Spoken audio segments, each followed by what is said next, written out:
¿Qué tal, amigas y amigos de Conecte MX? Bienvenidos a un nuevo episodio de Voces de México, un programa en el que buscamos generar un diálogo constructivo y plural, acercando a ustedes a las voces más creativas, interesantes y propositivas de México, con el fin de conectar con todo aquel que quiera formar parte de este diálogo sin violencia en el México del siglo XXI. El día de hoy nos encontramos con el historiador y escritor Pedro Salmerón, quien muy amablemente nos abrió las puertas de su casa. Muchísimas gracias, Pedro. No, Jorge, gracias a ustedes. Pues, Pedro, quisiera empezar primero con hablar un poco de tu bibliografía, de tu historia, que me parece interesante. Naciste en Coatzacoalcos, Veracruz. Así es, ya van a ser 50 años dentro de año y cacho. Así es, llegando a la quinta década. Sí, así es. Eres historiador, maestro y doctor por la UNAM. Sí, ahí me eché los 3 grados. Y además tienes un posgrado en la Escuela Nacional de Antropología e Historia.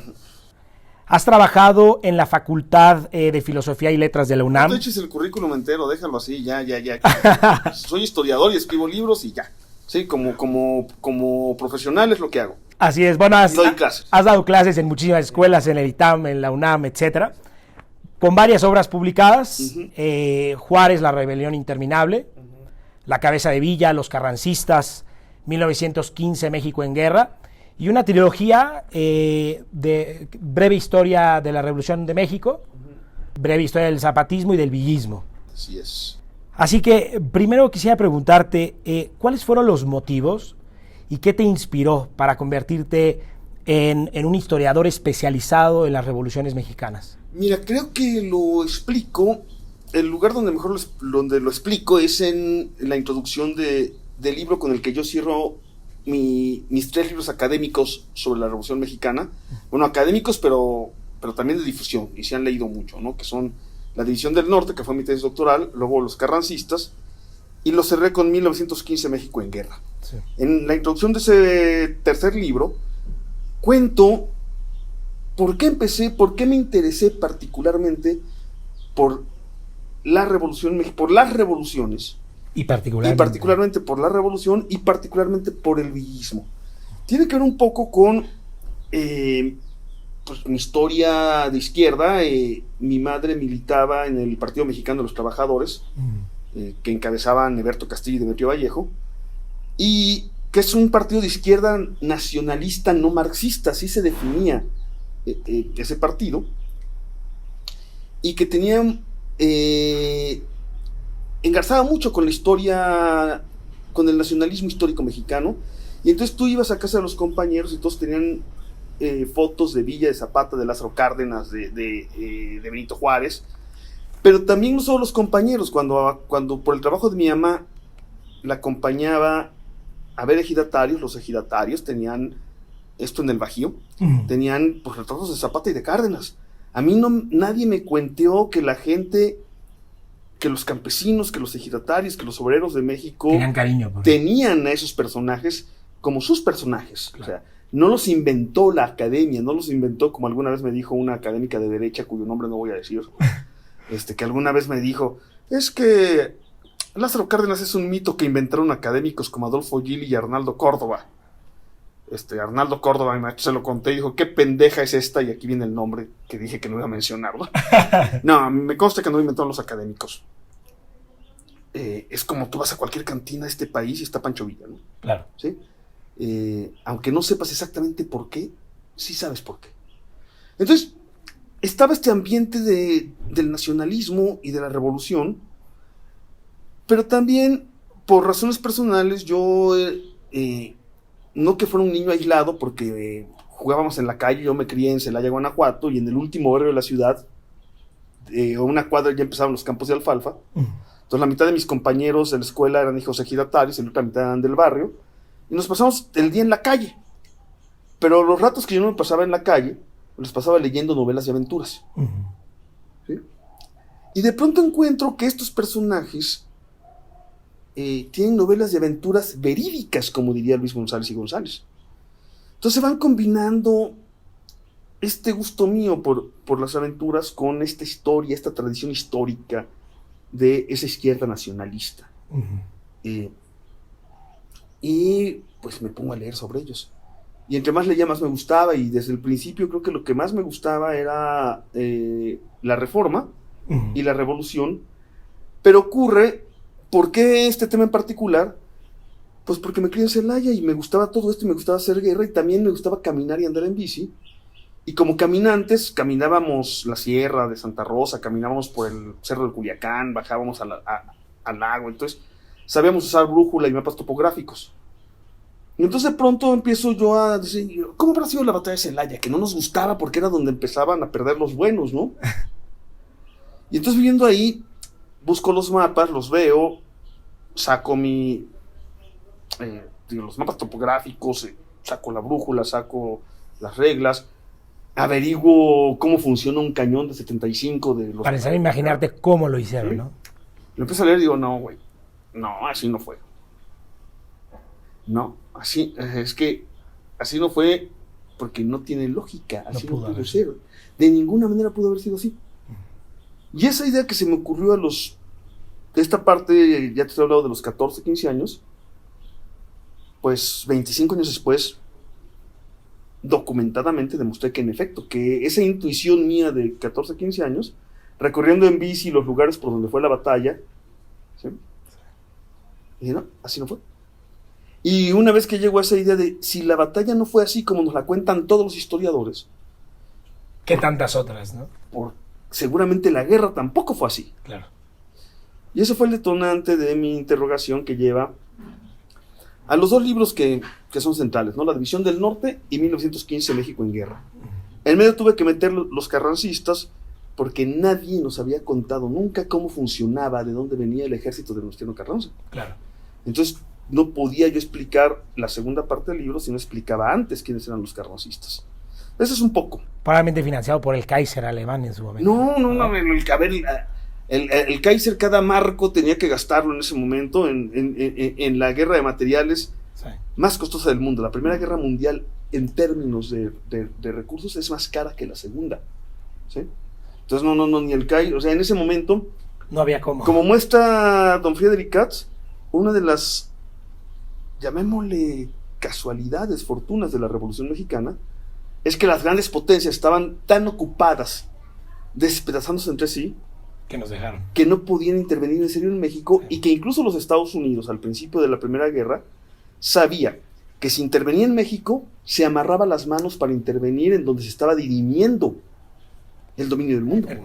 Entonces, la intervención extranjera es mucho menor de lo que podría haber sido en otras circunstancias. Nuestra revolución, que hay un momento muy particular de la historia del mundo, ¿no? Uh-huh. Pedro, precisamente voltear hacia atrás y analizar la historia, por un lado nos permite ser conscientes de nuestro pasado, precisamente, enorgullecernos de nuestras victorias y de nuestras luchas justas, y aprender de nuestros errores hacia el futuro. En lo general, además de un amplio sentido patriótico, ¿cuáles serían las principales lecciones que te dejan estos tres movimientos o tres principales movimientos sociales que se transformaron en revoluciones? Mira, antes de los tres movimientos, la gran lección de la historia es que la historia, dicen los teóricos, por cierto, ninguno de ellos marxista ni de izquierda, los teóricos con los que aprendimos nosotros en la facultad, Collingwood, Croce, Ortega, es que la historia no te habla del pasado, la historia te habla del presente. Dice Benedetto Croce, toda historia es historia contemporánea. Todo pensamiento histórico es pensamiento histórico en el presente. Uh-huh. O sea, la historia ya pasó. Uh-huh. Lo que nos preocupa de la historia es lo que está vivo de la historia hoy en día. Claro. Lo que nos afecta personalmente es un poco como psicología colectiva. Uh-huh. Es decir, tú vas al psicólogo porque tienes algún problema que no puedes resolver porque no entiendes. Sí. Entonces no puedes resolverlo porque no lo entiendes. Y llegas al psicólogo y empiezas a hablar de tu pasado para ver dónde se originó ese problema, dónde nace el mundo. Claro. Entonces, no es porque te interese el niño que ya no eres, sino porque un problema que le pasó a ese niño que ya no eres no te deja hacer una cosa o te molesta hoy sin que sepas cómo. Claro. Entonces, la verdadera historia te lleva a eso. Entonces, la primera lección es la historia, es historia del presente. Claro. Toda historia es historia contemporánea y vamos a estudiarla para resolver los problemas nuestros, sí, de hoy. Bajo nuevas interpretaciones. Sí, de hoy. Segundo, cuando estudio yo los 3 grandes momentos a los que ahora se les llama las 3 transformaciones, así los bautizó un personaje que me consta personalmente que es un erudito en historia de México, Andrés Manuel. Sí. Aprendo primero que la historia de las revoluciones es la historia de la irrupción de los pueblos, de las masas, de la gente, en la conducción de sus propios destinos. A ver, ¿qué significa esto? En tiempos normales, la política, la vida pública, la conducción de la economía, de los estados, la hacen pequeños grupos, élites. Sí. ¿Sí? Y generalmente estas élites procuran, y casi siempre logran, marginar a las mayorías de la toma de decisiones. Pero de pronto hay momentos en que estas mayorías, o sectores importantes de estas mayorías, irrumpen en las 3 transformaciones anteriores de manera violenta, irrumpen violentamente en el gobierno de sus propios destinos y cambian la historia.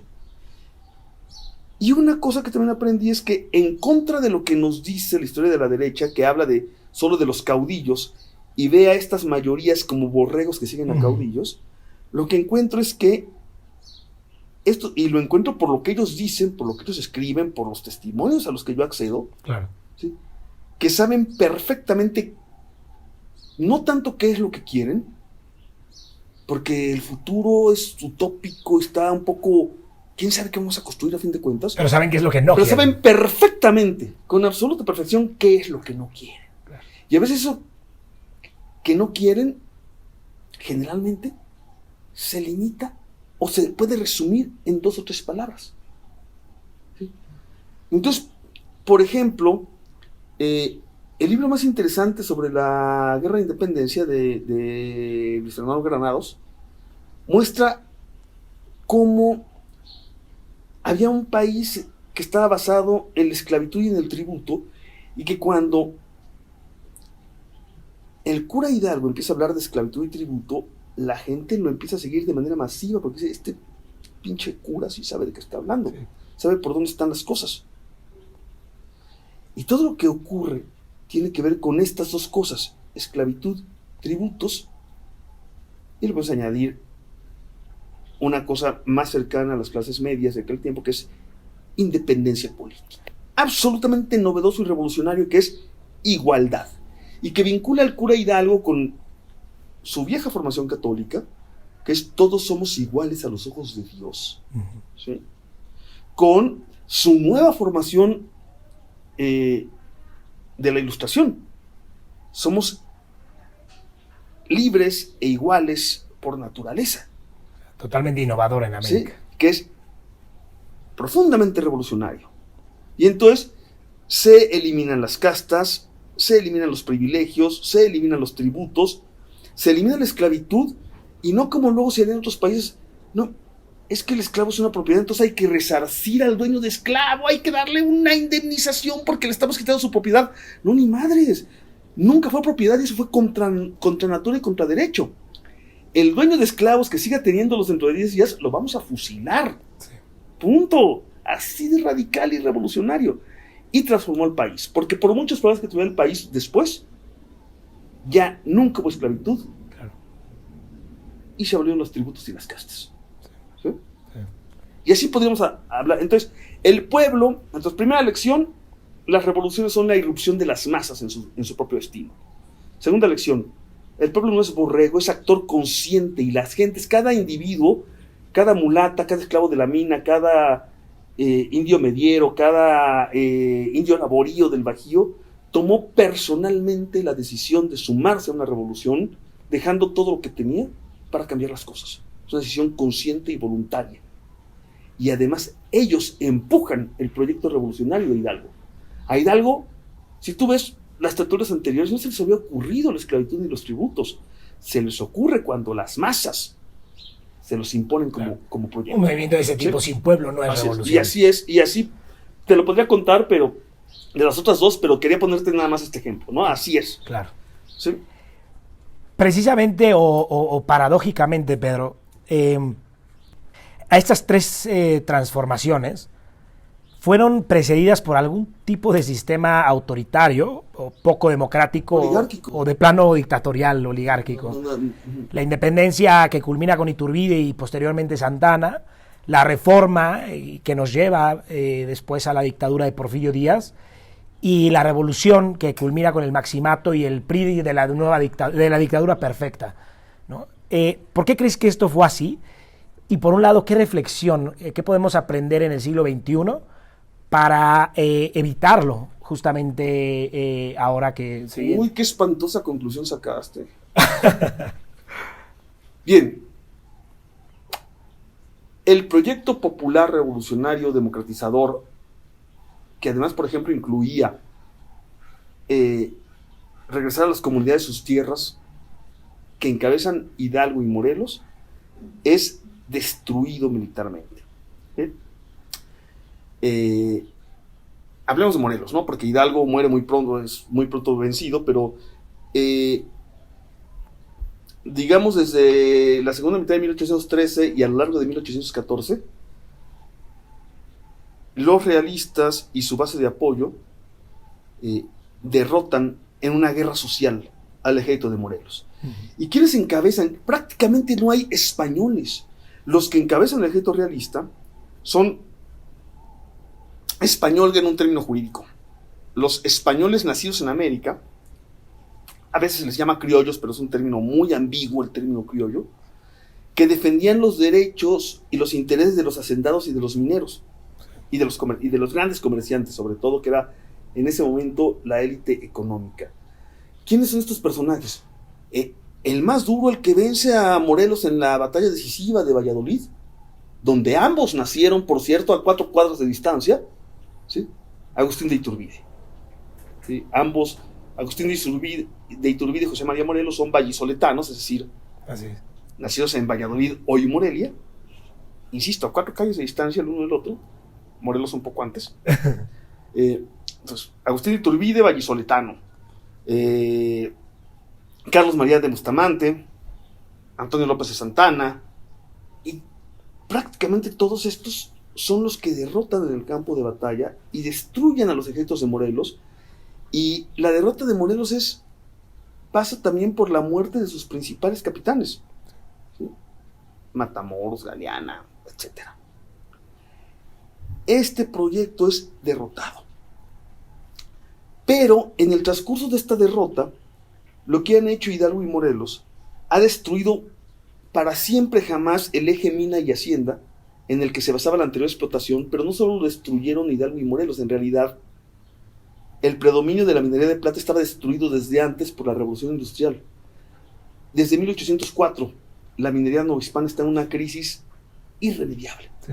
Pero por cuestiones del reordenamiento del capitalismo mundial, de la conversión del capitalismo mundial en un capitalismo basado en la plata, para convertirse en un capitalismo basado en la industria. Y México no puede competir, no puede entrarle porque no tiene hierro, no tiene carbón y no tiene grandes campos agrícolas de trigo. No puede entrarle. ¿Sí? En fin, regresando a lo que me preguntas, esto se impone sobre los ejércitos insurgentes en defensa del viejo modelo y esquema que en realidad ya no puede funcionar. Y cuando en España hay una revolución liberal que le impone al rey la Constitución, lo que ocurre en México, hay que decirlo así, es una contrarrevolución que dan estos mismos que habían destruido el proyecto popular revolucionario para impedir la legislación liberal en México. Entonces, en realidad, la primera T fue derrotada en el campo de batalla. Sí. ¿Sí? Y lo que se impone es un esquema que no tiene pies en cabeza porque quiere responder a algo que ya no existe. Y lo encabezan pues, Iturbide, Santana, Bustamante, hasta que viene la segunda T cuando dice, a ver, vamos a cambiar este país, pero en función de algo que sí sea viable, posible y que sí corresponda con la realidad, no con un sueño del viejo orden español que no solo ya no existe, sino que no es posible. Y crear un país nuevo. Que ya no es posible porque el eje de la economía no hispana, que era la plata, pues ya no funciona a nivel mundial, ¿no? ¿Sí? Claro. La plata se depreció 20 veces, sí, entre 1790 y 1810. ¿Por qué? Porque cambió el modelo económico mundial. Entonces, bueno. Entonces, primero, la primera T pierde por eso. Sí. La segunda es mucho más complicado. Además, otro paisano del líder del momento, Porfirio Díaz de Benito Juárez, ¿no? Porque, sí, exactamente, además, oaxaqueños ambos. Paradójicamente. Pero ninguno de la ciudad de Oaxaca, ¿no? Uno de la Sierra de Ixtlán, sí, y el otro de La Cañada, ¿no? La victoria o la imposición del régimen oligárquico, es decir, en términos económicos, el régimen de privilegio en el que los únicos sujetos políticos son los poderosos, eso lo explica mi maestro Arnaldo Córdoba en su clásico La ideología de la Revolución Mexicana, se debe al agotamiento político del liberalismo y sobre todo al panorama mundial.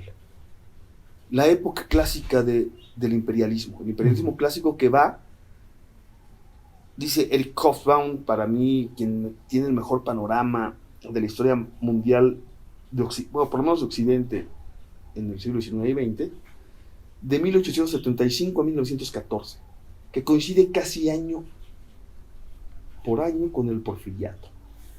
Y este es un modelo en el que los que tienen industria, los que tienen una industria avanzada, tienen cosas concretas. ¿Qué cosas concretas? Fusil rayado de repetición, ¿sí? Cañón rayado, acorazados, ¿sí? Máquinas de vapor.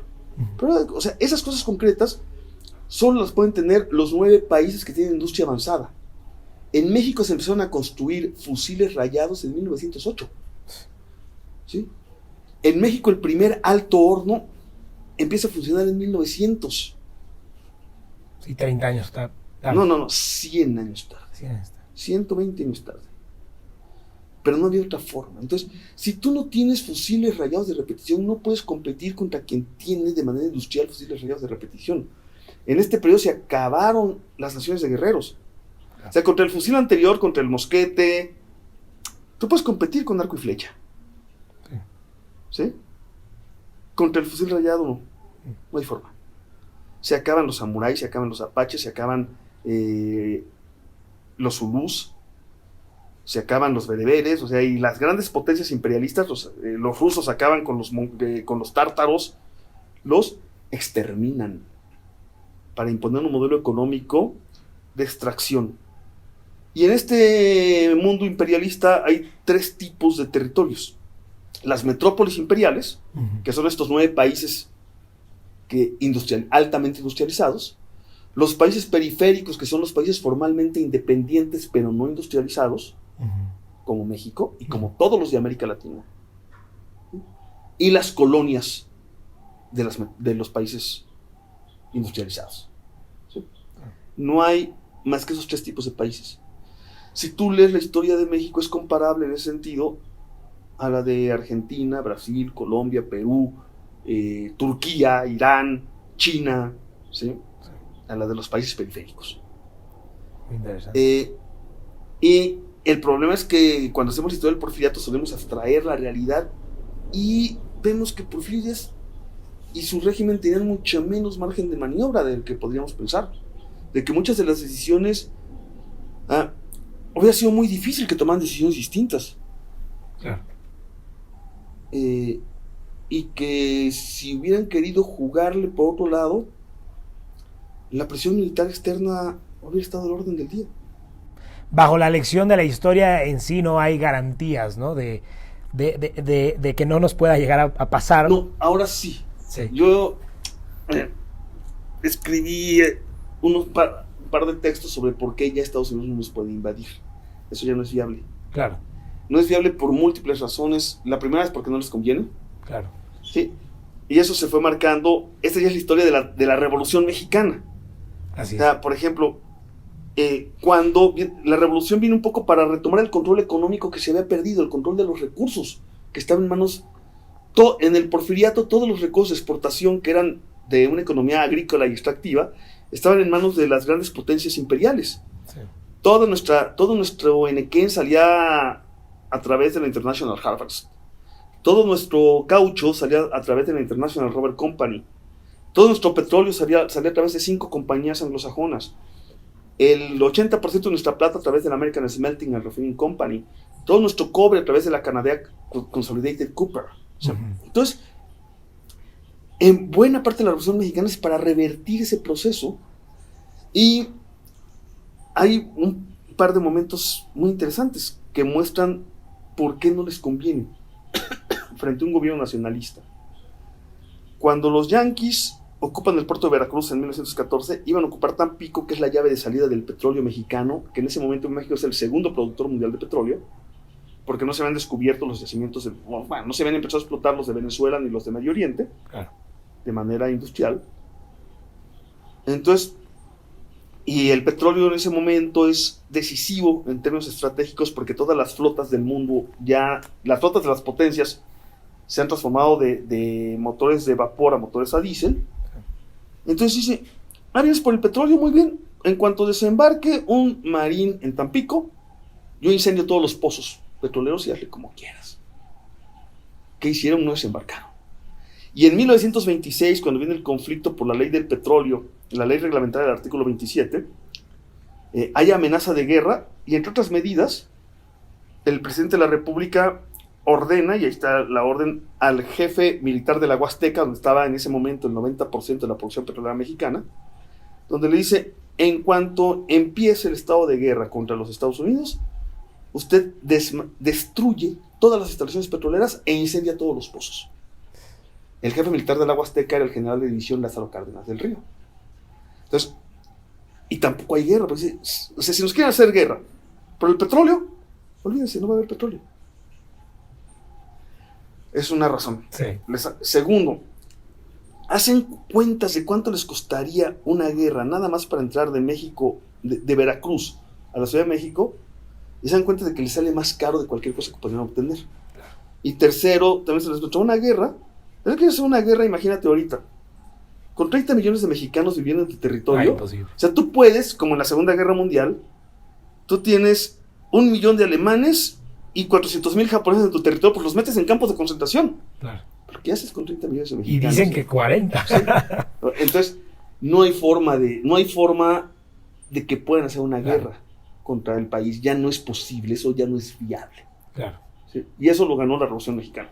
Derivado de la, digamos, polarización ideológica y política de segunda mitad del siglo XX, una generación, Pedro, creció con una versión de la historia mexicana mutilada, que promovió el rechazo a varios líderes del pasado que habían impulsado grandes transformaciones y que habían conquistado esos líderes y la propia sociedad deudas sociales impensables. En 2018, precisamente con la victoria de Andrés Manuel López Obrador, se inicia una nueva etapa que promete ser revolucionaria. ¿Cómo evitar una nueva polarización y mutilación inversa de la historia mexicana y lograr una nueva etapa de reivindicación objetiva con nuestro pasado? Cuando hablan, sobre todo la derecha, habla de, es que están polarizando el país, perdón. La polarización del país, en todo caso lo que aparece, pero en buena medida por ellos, es en los medios. El país está polarizado desde el momento en que hay 15 supermillonarios que no pagan impuestos. Sí. ¿Sí?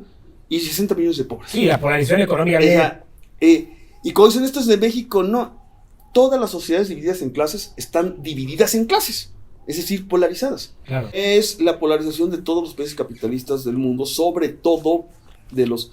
Porque en los países capitalistas desarrollados no se ve tanto, porque hay una trampa. ¿Sí? O sea, porque buena parte de sus recursos vienen de la explotación y del saqueo de las riquezas de los países que fueron sus colonias, claro, o sus semicolonias. Claro. Luego dicen, ¿por qué la gente de América Latina emigra a Estados Unidos? Pues por razones históricas de saqueo.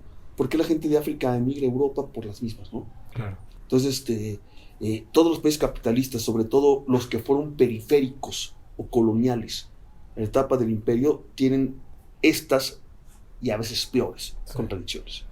Fíjate que me tocó estar en Argentina, por ejemplo, en las elecciones que perdió cuando salía Cristina Fernández, no me acuerdo quién era el candidato peronista contra Macri, no importa quién era un personaje absolutamente olvidable. Irrelevante. Sí, irrelevante. Tan es así que perdió las elecciones, ¿cómo es posible? ¿Sí? Entonces yo estuve ahí entre la primera y la segunda ronda, cuando ganó Macri, Y el nivel de polarización en Argentina, de la polarización del discurso público, pero no solo del discurso público, en las calles, en los bares. Yo tengo amigos muy de izquierda en Argentina, pero también tengo amigos escritores que son antiperonistas, enemigos antikirchneristas, ¿sí? El nivel de polarización del discurso, híjole, yo creo que era peor que el que estamos viviendo aquí en México, ¿eh? Sí. De hecho, y en Brasil, bueno, en Brasil... toda América está muy polarizada por la desigualdad. Porque América Latina es el lugar más desigual del planeta. Exactamente. Entonces, no es privativo de México, bueno, mal de muchos consuelo de pendejos, ¿no? Pero mientras tengamos un país donde unos cuantos quieren conservar sus privilegios y no se dan cuenta que reducir las diferencias también les garantiza cosas a ellos. Por ejemplo, que mi hijo se puede ir a la escuela a pie, que no puede, claro. ¿Sí? Que ellos, no es mi caso, pero los que tienen sus privilegios no tengan que tener 4 guaruras. O sea, no se dan cuenta que reducir esos abismos también es en beneficio real de ellos. Claro. Seguiremos en esto. Entonces, ¿qué hacer nosotros? Pues decirles a los opositores estas cosas. Cuando Andrés Manuel dice por el bien de todos, primero los pobres, no está diciendo por el bien de los pobres, está diciendo por el bien de todos. Claro. ¿Sí? Claro. Y explicarles qué significa esto en este tipo de cosas. A mí me encantaría que mi hijo pudiera agarrar su bici, irse al parque él solo. Claro. ¿Sí? No puede.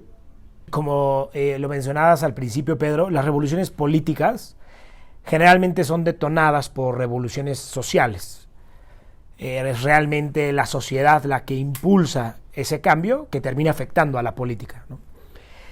¿Qué significado, en ese marco, qué significado tiene el cambio de paradigma que representó la victoria de Andrés Manuel López Obrador en 2018 en el aspecto histórico, político y social? Estamos en mitad de la cosa. Y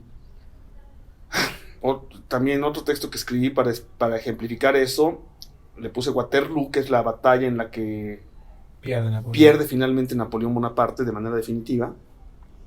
Y yo lo cuento con base en una novela, una de las grandes novelas de todos los tiempos, El Rojo y el Negro de Stendhal, que te empieza a contar la historia de un joven aristócrata italiano, milanés, que decide sumarse al ejército de Napoleón, porque el ejército de Napoleón lucha por la libertad y por la igualdad, ¿no? Entonces, de manera idealista se suma a Napoleón, y entonces va y entonces te empieza a llevar y empieza a contar un poco el lodo, el barro, el humo, el desastre, el desmadre, puta, y luego de pronto le dicen, ya váyase a su casa, güey, y ahora cómo me regreso y así, ¿no? Y tal.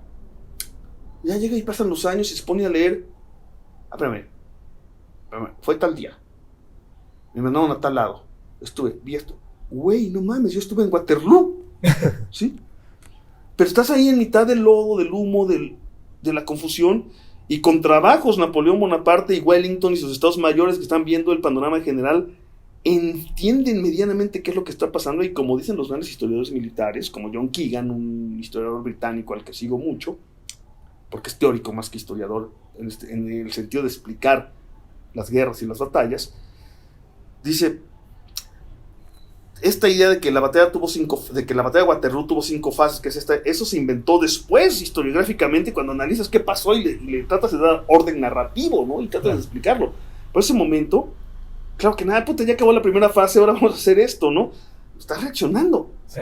O sea, los mismos mandos están reaccionando ante, nosotros teníamos este plan, pero puta, nos cayeron por este lado, pero hay que hacer esto otro. Sí, tengo un programa de gobierno, pero entra la pandemia. Ándale, y luego tenemos la pinche crisis mundial, y luego, puta, acaba de dar una entrevista maravillosa Andrés Manuel a La Jornada, que salió en 2 partes, y que le preguntan, ¿cuál es el momento más duro y cuál es la decisión más difícil? Dice, pues la decisión más difícil fue la de liberar al Chapito, y la tomé tal día en tal momento. O sea, yo nunca hubiera querido liberarlo, ¿no? Ya lo tenías, pero ante la amenaza, ante una ciudad entera rehén y en esas condiciones, pues, tomé esa decisión, claro, que es la más difícil, ¿sí? Sí, no. Entonces, pues la tomas. Entonces. Pero de alguna manera, digamos, es muy difícil, como dices, llevamos año y medio del gobierno de López Obrador, es muy difícil poder emitir un juicio, pero hay un significado, digamos, en la victoria como democrática, ¿no? Mira, nada más de ver el enojo que tienen personajes como Claudio X González, como el Diablo que dirige FEMSA, el enojo que tienen porque, o sea, los efectos de la pandemia es que tenemos el país con mayores índices de los problemas que pueden hacer que te mate el bicho que está en el aire, ¿sí? Y esto se debe a una serie de mecanismos culturales, ¿sí? Y queremos empezar a detener esos mecanismos culturales con cosas que ocurren en todo el mundo capitalista. Esto no tiene nada de comunismo. En el mundo capitalista desarrollado, que es, no se vende gansito en la escuela, ¿sí? A los niños hay que darles un desayuno nutritivo a todos, ¿sí? Y no venderles gansitos, ni Coca-Cola, ¿sí? Y los niños, así como los niños no pueden comprar alcohol, ni tabaco, ni marihuana cuando se legalice, tampoco pueden comprar Coca-Cola ni gansito, ¿sí? Y además, cuando vayas así como dice, cuando vas a fumar, este producto es nocivo para la salud, ¿sí? Así es. O cuando dicen en la chela, el abuso, sí, ahora podemos decirle, el abuso de esta cosa es nocivo para la salud porque es alto en grado. No puedo hacer ni eso, están furiosos solo por esa cosa. No, y sin embargo yo creo que debería existir esa presión social para que las propias, digo, en el caso de productos chatarra, no, pues presionar a las empresas para que generen mejores productos, ¿no? Eso vino no nada más de, o sea, esto no es que se le haya ocurrido al gobierno, es que es una demanda social y una realidad, y así por el estilo. ¿Cuáles son los efectos del programa Sembrando Vida? Uh-huh. No sabemos todavía. ¿Cuáles son los efectos de las 100 escuelas, de las 100 universidades de Benito Juárez, que son en 100 poblaciones de menos de 100,000 habitantes cada una, con carreras directamente relacionadas con los problemas productivos de cada pequeña región? No sabemos porque todavía no están funcionando, claro. Sí, de la propia cruzada contra la corrupción todavía no sabemos. Sí, todavía no está en la cárcel Carlos Salinas de Gortari, ¿no? Y no sabemos si vaya a estar. Entonces, ¿crees a todo esto? ¿Crees que algún expresidente de México, derivado de esta demanda social, me preocupa bastante poco, La verdad es que con que pierdan todo su prestigio y se sepa quiénes fueron y se recupere parte de lo robado, es, o sea, más que suficiente para mí. Eso me preocupa menos que funcionen bien las 100 universidades de Benito Juárez. Eso sí me preocupa muchísimo. O que funcione bien Sembrando Vida.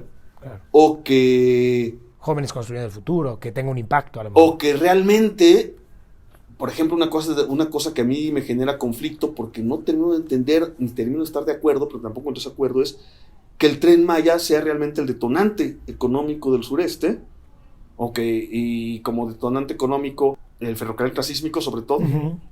No sé. Entonces, son proyectos de inversión. Son proyectos no solo de inversión, de desarrollo económico, ¿sí? Detonantes del desarrollo económico.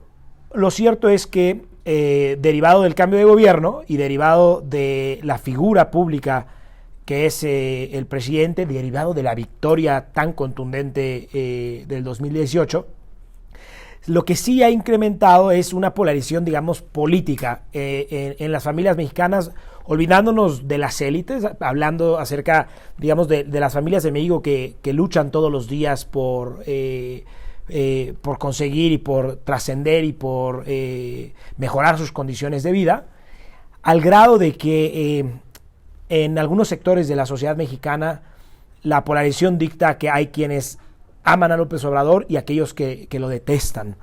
Y esto en algunos núcleos ha generado una ruptura social que me parece peligrosa. Y justamente la pregunta sería, ¿qué recomendar de aquí al futuro de México en relación a cómo generar este diálogo entre nosotros, entre familia, entre amigos, que abone, independientemente de que haya gente a favor o en contra, pero que abone al debate nacional, que también es tan importante, un debate nacional como el que sí se libró con los liberales y Benito Juárez, que se logró hacer? ¿Qué poder hacer el día de hoy? Un debate que sea sin violencia, por decirlo así. El gobierno reformista más importante del siglo XX, el de Lázaro Cárdenas, había hecho 2 grandes promesas de campaña. Así como hay 2 grandes ofertas de López Obrador, no hay 100, hay 2 grandes. La lucha contra la corrupción e la impunidad y la reconstrucción del Estado de Derechos, es decir, acabar con el neoliberalismo. Cárdenas había propuesto cumplir la gran demanda de la revolución, que es la reforma agraria, y recuperar la soberanía energética. ¿Sí? El reparto agrario cardenista empezó casi 2 años después de que Cárdenas tomó posesión. ¿Por qué? Porque el primer año se dedicó, año y medio, a desmontar el aparato de poder previo para ir tomando él el poder en sus manos. Creo que será clave, pero eso yo espero que empiece a verse en el 4.º año, por ejemplo, que empiece a ver resultados tangibles para el sector que no los ve. Porque hay un sector mayoritario que sí lo ve. Y yo que salgo a la calle así, lo oigo, lo palpo, ¿no? O sea, el sentido de que de las becas, los programas que están empezando a impactar, entonces hay un sector que ya ve la diferencia. Pero hay un sector que no lo ve, por ejemplo, porque la inseguridad no ha bajado y porque no puede bajar en tales condiciones, porque es una cuestión estructural. Sí. Últimamente, el próximo proyecto, si quieres, dentro de un año me vas a entrevistar y te platico de eso, tiene que ver con seguridad pública, pero ahorita no te lo platico. ¿Sí? Cuando se empiece a ver, ¿sí? Cuando se empiece a ver, entonces que baja la violencia, cuando se empiece a ver que baja la impunidad y que realmente se persigue la corrupción tangible. Ahorita nada más hay un jilguero cantando en... no sabemos dónde está. Cuando se empieza a ver, yo creo que entonces decir, cuando termine la pandemia, vamos a ver, vean los resultados concretos, se manejó de la mejor manera posible. Una cosa complicadísima porque dice no me acuerdo cómo se llama este doctor, que es el que dirige el equipo multidisciplinario contra la pandemia en la UNAM, dice, es que estamos armando el avión mientras estamos volando, no entendemos, es un bicho al que no entendemos, todo el mundo estamos reaccionando ante cosas desconocidas. Claro. ¿Sí? Entonces, ¿qué hay que hacer? Pues vamos viendo, claro. Sí. Entonces,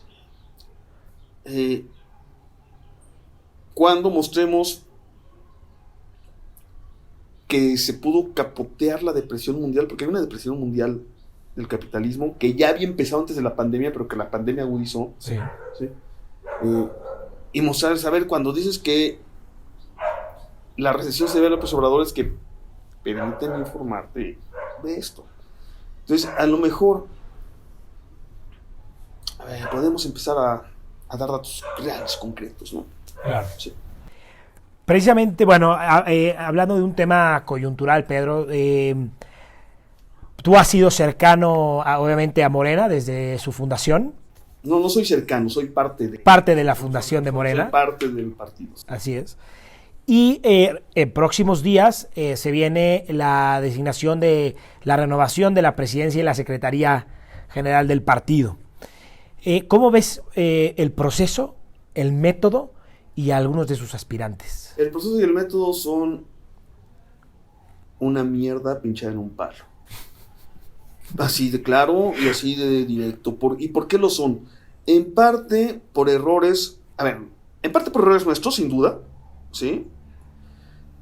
Pero sobre todo porque la judicialización de la vida interna del partido, que empezó en 2013, ¿sí?, se debe a que el Tribunal Electoral fallaba sistemáticamente en contra de las decisiones de los órganos internos. Entonces, cuando nosotros decimos, este cabrón violó los principios del partido y hay que expulsarlo, o hay que suspenderle 1 año sus derechos militantes, o puede seguir siendo militante, pero no presidente del partido en el estado de Guanajuato, por decir. No por decir, porque ahí empezaron.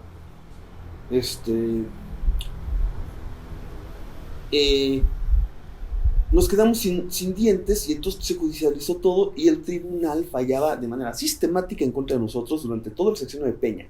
Tuvimos que construir el partido en contra de los medios, en contra de la campaña de mentiras y de fake news, en contra del Tribunal Electoral, en contra del INE, ¿sí?, en contra de los gobernadores, y así construimos el partido. ¿Sí? Fiel a esa posición, este tribunal peñista, porque es un tribunal peñista, priista, por unos sujetos dentro del partido que habían sido, por ejemplo, Alejandro Rojas Díaz Durán estaba expulsado del partido. Bueno, él lo repone el tribunal y luego demanda contra nosotros, contra el partido, para judicializar esto. Y entonces, en lugar de que sea conforme a estatutos, ¿sí?, nos imponen que sea una encuesta y luego esta encuesta la privatizan y la hacen un concurso de popularidad. Pues vamos a postular a gente popular que nos cae bien, ¿no? Como Damián Alcázar, por lo menos, ¿no? Claro. Pero lo convirtieron en un concurso de popularidad y eso es contrario a las leyes electorales, contrario a los estatutos de Morena y contrario a la propia Constitución. El Tribunal Electoral está violando la Constitución, punto. Y nos impuso una farsa. Es una farsa. Entonces, por eso te digo, por eso utilicé esta figura retórica de que es una mierda pinchada en un palo, inventada por el tribunal, y luego se la pasan al INE, y el INE lo privatiza y lo convierte en un concurso de popularidad en el que van a determinar 3 encuestadoras privadas. Es una farsa, punto. De estos enemigos nuestros que han sido el tribunal y el Instituto Nacional Electoral, que es también. Y finalmente, algunos de sus... algunos de los aspirantes, por un lado va una combinación entre Porfirio Muñoz Ledo a la presidencia con Citlali Hernández a la Secretaría General. A la presidencia también está postulado... Hay 51 personas postuladas a la presidencia, sí, y 40 y tantas a la Secretaría General, así que... pero de los que más... ¿Cómo os ves a los más relevantes? De los que más suenan... esto hace que hay gente que no cumple con los requisitos que marca el estatuto, estén entre los más relevantes, particularmente 2, Mario Delgado y Gibran Ramírez. Más allá de lo que ya he explicado y que no lo voy a repetir, ya está ahí dicho, cualquiera puede buscar o mandarme un tuit a @historiapedro y se los mando.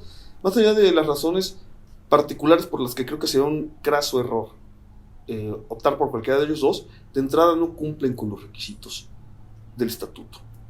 Sí cumple,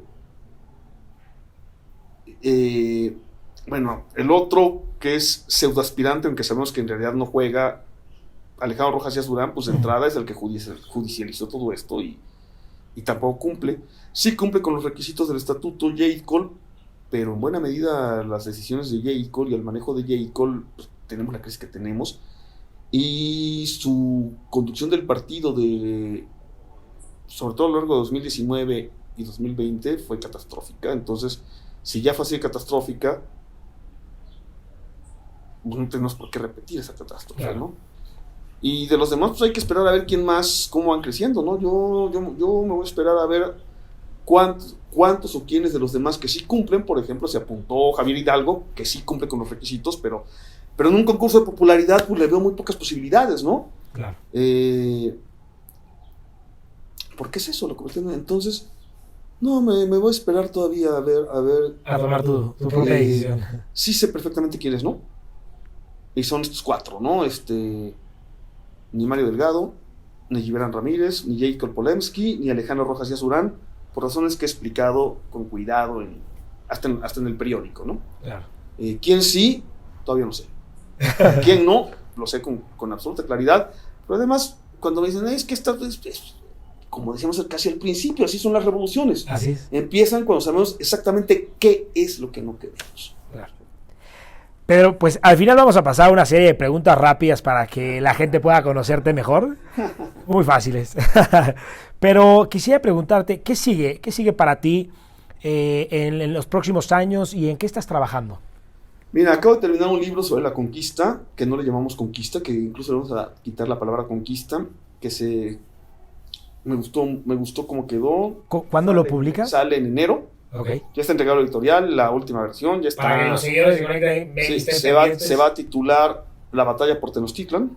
Oh. Ahorita estoy realizando una serie de programas de televisión para Capital 21, el canal virtual de la Ciudad de México, sobre la historia de nuestras conquistas, cómo conquistar. O sea, yo parto del principio de que los derechos individuales, políticos, colectivos, sociales, culturales, los derechos de las minorías no son naturales. Son derechos que se conquistan.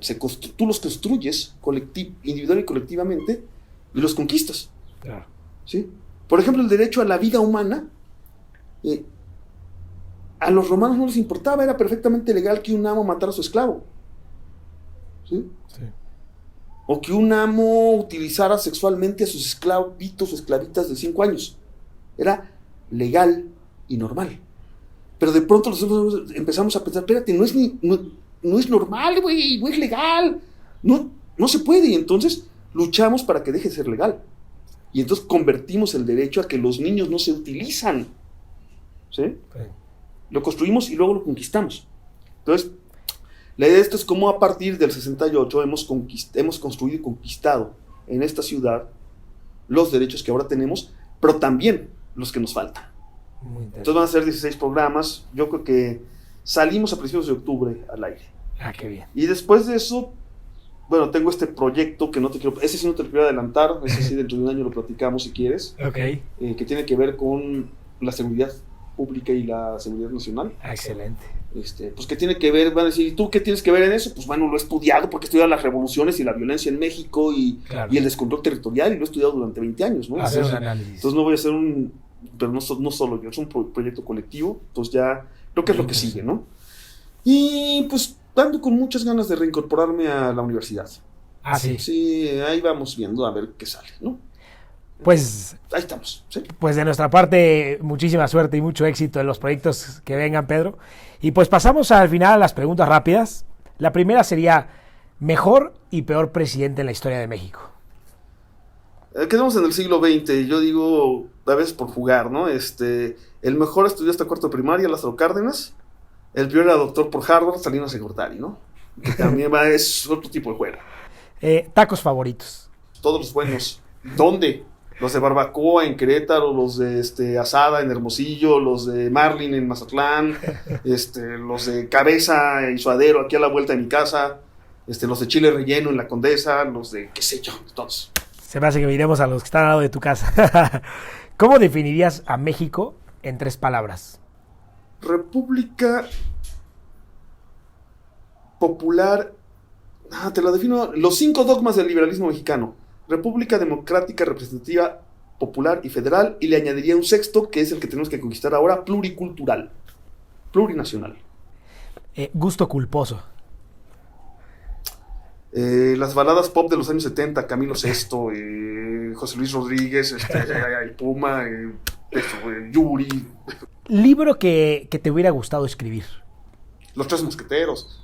¿A cuáles 3 personajes de las 3 transformaciones pasadas traerías al gabinete del presidente López Obrador el día de hoy, y en qué puesto? A Guillermo Prieto, a la Secretaría de Hacienda. Ajá. De la segunda transformación. Sí. ¿Por qué? Por honesto, por capaz, por visión de la economía. A Felipe Ángeles, a la Secretaría de la Defensa Nacional. Uh-huh.